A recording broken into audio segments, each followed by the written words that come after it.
Anyway, we got together with him. He came over to my house. We hung out. Next thing I know, he's asking me to go on the road with him. I was 22 years old.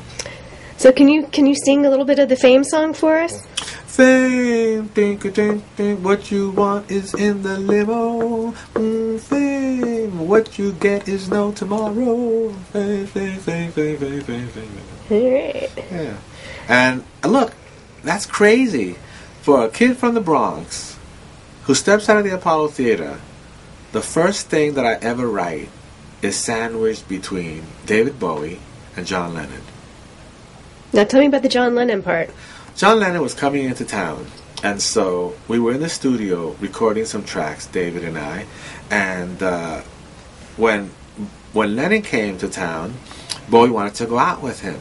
So we had these tracks that we had done on tour called Foot Stomping by Lou Reed, but he didn't like that song, so David Bowie cut it up into little bits by using little segments of it and then taking the segments and putting them in different order. And in doing that, he was able to get a regular kind of blues orchestration out of it by altering the arrangement. You know, you grab a little piece, move it around, etc., etc. I mean, they do that now by just grabbing, boom, grang, boom, and like if we knew how to do that then, we would have been. Well, that's how our software is based. Well, then yeah. You're totally ahead of the game, because basically what you want to be able to do is grab the best parts, cut the fat, boom, boom, boom, boom, boom, boom, boom, boom. We did that, and then Lennon comes in, and it was so weird. We said, please play on the tracks. He says, fine. So he gets in the booth with his acoustic guitar, and he's playing the guitar, and as he strums it, he puts his head down on the guitar, and he's strumming it, and you hear... And so anyway, we're in the studio, and we're listening back to what we did, and Bowie hears this thing going... I said, what is that? What the hell is that? And so we start lowering the tracks to find out where it is. And on this one acoustic guitar track, that John Lennon's acoustic guitar track, we hear him breathing when he plays. And he goes, David says, I think he's saying fame. So he's not saying fame. He's saying, or whatever. He's saying, no. David's like, I hear fame. Anyway, David goes back and writes this lyric having to do with fame. He goes out, well, I'm jumping ahead of myself. David, after the session, David decides to go and leave and go hang out with John Lennon. He asked me if I want to go out with him. And John Lennon, I understand. When somebody says, do you want to go to have dinner with John Lennon and David Bowie? My answer was no. I'd rather stay here and finish the tracks that we just did. So they left. I stayed. And while they left, I laid down 3 or 4 guitar parts, and they were awesome. David comes back from dinner, here's what I did, and said, the song is finished. It's done. That's great.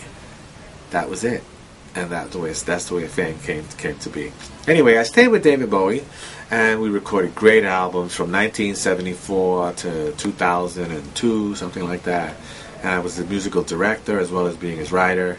During the interim, I was able to co-write songs. When Mick Jagger wanted to leave the Rolling Stones and do his first solo album, he called me up and we did the same type of thing. He and I got together in a little studio. We banged out some songs, and I co-wrote Mick Jagger's first solo album. And which one was that? Excuse me? What was the album? The album was called She's the Boss. And then I've co-written with Iggy Pop. David asked me to, he had this guy named Iggy Pop who he wanted to kind of get his career going, and so I was like, cool. So he called me in, I did the guitar work on there, and those became 2 of his greatest hit albums, the Lust for Life and The Idiot. And, I did that for the Pretenders. Jimmy Iovine, Interscope, president, was working with the Pretenders, and I sent this song to him saying, I wrote this song with some friends of mine for the Pretenders, because when I write with somebody, I tell them I want a song like the Pretenders, and so we have the Pretenders in mind, so we think about that. And I sent it to Jimmy Iovine, and I said, look, I know they're finished with their album, but just in case later if they want to do something, or maybe on tour, it doesn't matter. Whatever you want to do, it doesn't matter. You're my friend, so I'm just sending it to you. Send it to him. Next thing I know, Jimmy Iovine sends it to Chrissy Hines. They love it. They send for me to go to California to teach the band how to play the song. They play the song. They take one song off the album, put my song on the album, and it appears on their album. I forget the name of that album. I think it's called... What was the song? Light of the Moon. Oh, yeah. Yeah. Anyway, my life has been something like that. That's Reese Butler.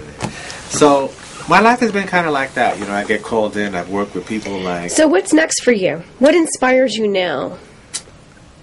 Well, I get inspired from a lot of things. I get inspired from, like I'm speaking to Reese about suicide prevention.